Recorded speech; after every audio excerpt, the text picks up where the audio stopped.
आपके लिए क्या निकलेगा? दुआएं निकलेंगी या बद्दुआएं? कोई संत ही होगा जो ये कहे कि भगवान इसे सद्बुद्धि दो, वरना आप किसी को सताएंगे, चींटी को सताइए, हाथी को सताइए, कुत्ते को सताइए, तो वो आपको आशीर्वाद। अब आप किसी का गला काटें, आप किसी को तलवार से मारें, मुर्गी को पका के खाएं, मछली को पानी से निकालें, तो मछली आपको आशीर्वाद तो ना देगी कि जा भैया तेरा भगवान भला करे। बेचारी तड़पेगी तो बद्दुआएं निकलेंगी ना।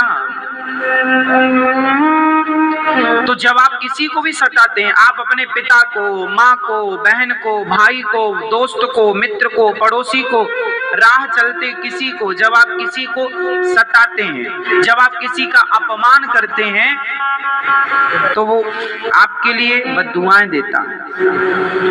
मैंने आपका क्या, अब देखो मैं आपको कथा सुनाता हूँ, मैं किसी का कुछ नहीं बिगाड़ता, फिर भी मुझे कोई गाली दे, अपमानित करे, तो मैं तो भगवान से प्रार्थना यही करता हूं कि भगवान इन्हें सद्बुद्धि दे। लेकिन फिर भी सवाल आपसे पूछा जाएगा कि भाई आपने जिसे गाली दी, आपने जिसे सताया, उसका गुनाह क्या था, ये तो बताओ। चलो आप राह चलते किसी आदमी को गाली दे दो, एक थप्पड़ मार दो, तो आप थप्पड़ मार के भूल जाएंगे, गाली दे के भूल जाएंगे, पर जब मरेंगे, चलो नहीं भी मरेंगे, तो कभी ना कभी आपसे हिसाब लिया जाएगा कि क्यों भाई फलाने को आपने मारा था, क्यों मारा था, क्या गलती की थी उसने, तुम्हारा क्या बिगाड़ा था। छोड़ो, कई लोगों को आपने देखा होगा, कुत्ता जा रहा होता है, कुछ लोग कुत्ते को पत्थर फेंक के मार देते हैं, पत्थर जाके टांग में लगता है और बेचारा वो लंगड़ा होते हुए कहीं कहीं करता हुआ भागता है। अब सवाल आपसे पूछा जाएगा कभी कि भाई उस कुत्ते ने आपका क्या बिगाड़ा था जो आपने उसे पत्थर फेंक के मारा। हाँ, यदि वो आपको देख के भौंक रहा होता, वो आपको काटा होता, उसने आपका कुछ बिगाड़ा होता, तो बात समझ में आई थी कि चलो हिसाब हो गया, पर उसका कोई अपराध नहीं था और आपने बिना अपराध के उसे मारा, और जब मारा तो आप पाप के भागीदार बन गए। इसलिए तो कहा है दुर्बल को न सताइए, बोलो मेरे संग, दुर्बल दुर्बल दुर्बल को न सताइए, जाकी मोटी हाय। दुर्बल को ना सताना कभी, गरीब को, असहाय को, लाचार को, बेबस को कभी न सताना, वरना उसके अंदर से जो तुम्हारे लिए बद्दुआ निकल जाएगी ना, वो तुम्हारा सर्वनाश कर देगी। परीक्षित जी ने एक संत का अपमान कर दिया, उन संत का जो ध्यान में डूबे थे, भगवान के चिंतन में। उन्होंने कुछ नहीं बिगाड़ा था परीक्षित जी का, पर परीक्षित जी को एटीट्यूड आ गया, क्योंकि उनके सिर पर कलयुग सवार था। परीक्षित जी के अच्छे राजा थे परीक्षित जी, पर कलयुग खोपड़ी में चढ़ जाए तो अच्छे अच्छे लोगों की बुद्धि भी बिगड़ जाती है। परीक्षित जी की बुद्धि भ्रष्ट हो गई और परीक्षित जी ने एक संत का अपमान कर दिया, है ना। अपमान क्या किया, मरा हुआ सांप गले में लपेट दिया। क्या बिगाड़, अब प्रश्न ये खड़ा हुआ कि संत जी ने आपका क्या बिगाड़ा था। आप लोग भी कई बार बिना सोचे विचारे किसी को कुछ भी बोल देते हैं, बिना सोचे विचारे किसी का दिल दुखा देते हैं। एक बार सोच लिया करो, आप तो बोल के निकल जाएंगे, कहकर आगे बढ़ जाएंगे, आप भूल भी जाएंगे, पर जिसके लिए आपने बोला है क्या उस बेचारे को नींद आएगी, क्या उसका दिन अच्छा गुजरेगा। इसलिए कोशिश ये करनी चाहिए कि हमसे हमारे द्वारा कभी किसी का दिल ना दुखे। यदि हम किसी को सुख नहीं दे सकते तो किसी को हम दुखी क्यों करें। हम तो देखो चींटी को भी दुखी नहीं करना चाहते। चींटी, हम रास्ते से चलते हैं, धोखे से पांव रख जाए तो रख जाए, वरना यदि दिख जाती है तो पांव बचा के रखते हैं चींटी पर। मतलब रखते नहीं, मतलब वो निकल जाए पहले फिर अपन रख लेंगे या बगल में रख लो। अपराध क्यों हो, क्यों करें? परीक्षित जी ने संत का अपमान किया, गले में सांप डाला, उन्होंने श्राप दे दिया। उनके पुत्र श्रृंगी जी ने लो भैया 7 दिन में मरने का। ऐसी रावण ने किया। रावण ने एक कन्या का अपमान कर दिया, नाम था वेदवती। हिमालय में एक सरोवर में तपस्या कर रही थी कन्या, ब्रह्मा जी की पुत्री, जो भगवान श्री राम को अपना पति बनाना चाहती थी। राम को अपना पति रूप में देखना चाहते हैं। राम ही मेरे पति बने, हे राम आप मेरे पति बनो। राम को पति रूप में चाहने के लिए, पति रूप में प्राप्त करने के लिए घोर तपस्या कर रही थी। तभी रावण चला गया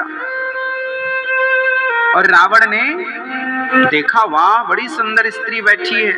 रावण तो रावण है, कामी है। सुंदर सी स्त्री को देखता है तो उसका मन विचलित हो जाता है। और उसने वेदवती की आज्ञा लिए बिना, उनकी मर्जी जाने बिना रावण ने उनके बाल पकड़ लिए और बोला चलो लंका ले चलते हैं तुम्हें। वेदवती ने अपने बालों को छुड़ाया और रावण को श्राप दे दिया। रावण, तूने मेरी तपस्या भंग कर दी, तूने मेरी तपस्या में व्यवधान उत्पन्न किया है। जा, तूने मेरी मर्जी के बिना तूने मुझे सताया है। अब देखो ये सताना ही तो है, मैं ध्यान लगाए बैठूं और कोई मेरे बाल पकड़ के खींचने लग जाए, तो ये सताना नहीं है। और वो भी एक स्त्री को, और वो भी गलत भाव से, गलत नजरिए से, ये सताना ही तो है। तो रावण ने पकड़ लिए बाल, सताया, तुम हमारी पत्नी बन जाओ, तुम लंका में राज करोगी, तुम्हें रानी बना के रखेंगे। उसकी तो यही डायलॉग थे उसके। अब रावण ने सब ये जब कहा तो माता वेदवती ने श्राप दे दिया, रावण तूने मेरी मर्जी के बिना मुझे स्पर्श किया है, तूने मेरी तपस्या भंग की है, तूने मेरा अपमान किया। मेरी तपस्या पूरी होने वाली ही थी कि तूने बिगाड़ दिया।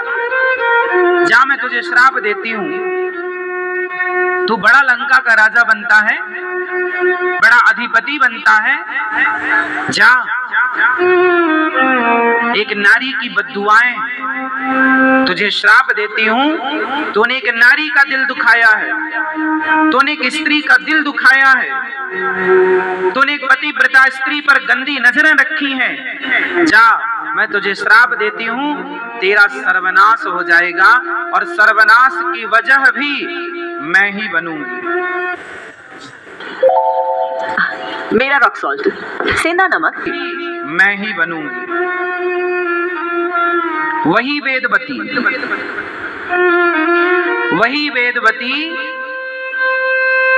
जब राम जी का वनवास हुआ और 14 वर्ष के लिए राम जी निकले, तो जब राम जी के 13 वर्ष बीत गए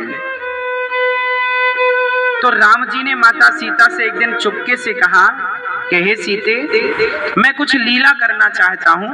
रावण इत्यादि दुष्ट हैं, उनका अभिमान तोड़ना चाहता हूँ। तुम थोड़े दिन के लिए अग्नि में चली जाओ, तुम पृथ्वी पुत्री हो, तो थोड़ा अग्नि में जाके तुम वास करो।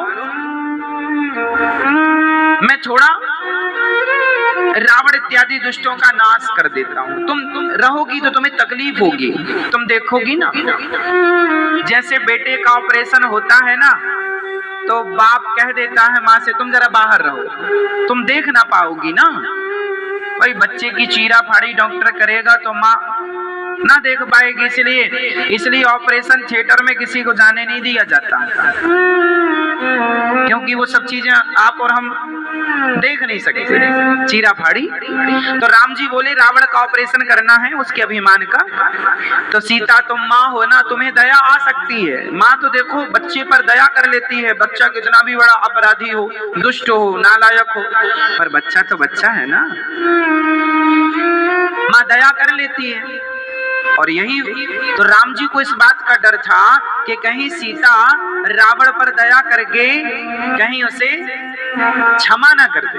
और यदि सीता माँ ने रोक लिया तो राम जी की ताकत नहीं है कि उसे मार सके, जैसे सीता माँ ने शरण दी है, जैसे सीता माँ ने शरण दे दी उसे राम नहीं मार सकते। जैसे राधा रानी ने शरण दे दी उसे भगवान श्री कृष्ण मार नहीं सकते, उनका सुदर्शन काम ना करेगा। तो राम जी समझ गए कि रावण को मारना है तो पहले सीता माँ को व्यवस्थित करना पड़ेगा। तो राम जी ने सीता माँ को अग्नि में वास करा दिया। कहाँ वास कराया? आप अग्नि में वास करो। जब लो करो निशाचर नासा तब लो करो अग्नि में वासा। जब हम रावण का नाश करेंगे आप अग्नि में वास करो। उस समय माता सीता अग्नि में प्रवेश कर गई और वही वेदवती जिनके बाल पकड़ के रावण ने अपमान किया और जिनकी तपस्या रावण ने बिगाड़ी, भगवान राम ने कहा कि तुम हमें पति रूप में चाहती थी तो पति रूप में पूरा पूरा तो हम ना मिलेंगे, पर हमारी पत्नी का थोड़ा सा अभिनय कर लो इस जन्म में। तो वही वेदवती माता सीता बनकर आ गई और रावण ने जिन सीता माँ का हरण किया वो असली सीता नहीं थी, असली तो अग्नि में वास कर रही थी। वो जो सीता थी वो वेदवती नकली सीता, सीता माँ का अभिनय करने वाली एक वेदवती माँ का हरण रावण ने किया। चूंकि वेदवती ने कहा था कि तेरे विनाश का कारण मैं बनूंगी, तब उनके श्राप को भी तो सत्य करना था। तो रावण ने उन सीता का हरण किया और जब उन सीता को चुरा करके रावण ले गया तो वेदवती का हरण जब हुआ तो रावण ने कहा था, फिर बाद में रावण वेदवती माँ के चरणों में गिरा कि आपने श्राप दे दिया, अब क्या? तब वेदवती माँ ने कहा कि तू जिस नारी का उसकी मर्जी के बिना हरण करेगा, यदि वो तुझ पर कृपा दृष्टि डाल देगी तो तू अमर हो जाएगा। इसलिए जब माता सीता का हरण किया रावण ने और अशोक वाटिका में रखा रावण ने, तो सीता माँ से बार बार वो यही कहता था। रावण रोज राम सीता माँ के पास जाता था, पता है आपको? रावण रोज जाता था अशोक वाटिका और सीता माँ से कहता था, एक बार बिलो की मम ओरा, एक बार हमारी तरफ देख लो। देखिए जरा, माता सीता ऐसी थी कि रावण की तरफ उन्होंने एक बार भी देखा नहीं। देखिए पतिव्रता नारियां भारत में कैसी हुआ करती थी, एक बार भी माता सीता ने पराये पुरुष की ओर नजर उठाकर नहीं देखी। ये माता सीता का चरित्र है। रावण क्या कह रहा? एक बार बिलोग मम ओरा, एक बार मेरी तरफ देख लो, एक बार ना, एक बार भी नहीं देखा माता सीता ने। और मर्जी के बिना उठाकर ले आया। माता वेदवती का श्राप था ही कि तेरे विनाश का मैं कारण बनूंगी। रावण का सर्वनाश हो गया। तो हम आपको केवल ये समझा रहे थे कि अब फिर जब राम जी ने रावण को मारा और आप लोगों ने ये कथा सुनी होगी कि राम जी ने माता सीता की अग्नि परीक्षा ली। कोई अग्नि परीक्षा नहीं ली, वो तो माता सीता अग्नि में गई थी तो अग्नि से वापसी ली। अग्नि में प्रवेश था माता सीता का साल भर के लिए, तो अब वापस अग्नि से आई, तो अग्नि से वापस आई हैं। जिसे आप लोग कहते हैं भगवान राम ने माता सीता जी की अग्नि परीक्षा ली, वो अग्नि परीक्षा नहीं है, वापसी है, उसे लोग कहते हैं। ठीक है, अपने अपना हिसाब से लोग कहते हैं। तो हम केवल ये कह रहे हैं कि जब आप किसी का दिल दुखाते हैं, किसी को सताते हैं, तो उसके अंदर से जो बद्दुआएं निकलती हैं वो आपका नाश कर सकती हैं। इसलिए किसी की बद्दुआएं ना लो, इसलिए किसी का दिल ना दुखाओ। मनसा वाचा कर्मणा। बोलो मन से, जोर से, मन से, वाणी से, कर्म से। ना तो अब बोलना नहीं है, समझना, ना तो मन से किसी के बारे में गलत सोचो, मनसा। वाचा, ना तो वाणी से किसी के लिए गलत बोलो। कर्मणा, ना तो किसी के प्रति गलत कर्म, मतलब आपने किसी को मार दिया, किसी के बारे में आपने गलत प्लानिंग कर ली, उसे ऐसे सताया जाए, तो ना कर्म से किसी को आप सताएं, ना मन से किसी को सताएं, ना वाणी से किसी को ठेस पहुंचाएं। हम किसी को सुख दे सकें तो दे दें, क्योंकि ये शरीर जो है एक क्षणिक है। क्षण भंगुर जीवन की कलिका, कल प्रात को जान खिले न खिले, मलयाचल की सची सुंदर मंद सुगंध, समीर चले न चले, कलिकाल कुठार लिए फिरता तन नम्र, चोट जिले न जिले, भजले हरि नाम अरि रसना, फिर अंत समय में हिले ना। इसलिए ये शरीर क्षण भंगुर है। क्षण भंगुर मतलब कब चला जाए कोई नहीं जानता। ये शरीर कैसा है मेरी माँ? क्षण भंगुर। कब? आजकल तो आदमी बैठा बैठा चला जाता है, तो क्षण भंगुर जीवन है, जीवन का भरोसा नहीं है। इसलिए बिन भरोसे के जीवन को पाए हो तो भरोसा भगवान पर करना सीखो। इस शरीर पर भी भरोसा ना करना, स्वयं पर भी भरोसा ना करना, भरोसा केवल भगवान के श्री चरणों, केवल भगवान और किसी पर नहीं।